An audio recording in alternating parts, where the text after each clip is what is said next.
This is John with WTI. And as I recently moved to this new apartment here, I just had to do a lot of cleaning back in the old apartment and back in this one. And this is where this Ajax Powder Cleaning with Bleach comes into place.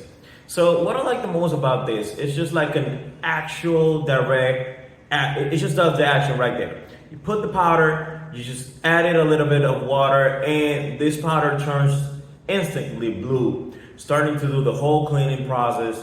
That is just gonna make so much easier. You're not going to be scrubbing really hard to take stains or different places, just to keep your areas clean and smelling nice. Just as easy as just like dripping the powder, let it sit, a little bit of water, and you're good to go.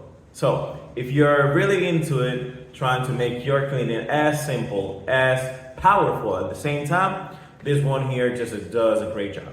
So this was John with WTI, and that was my point of view.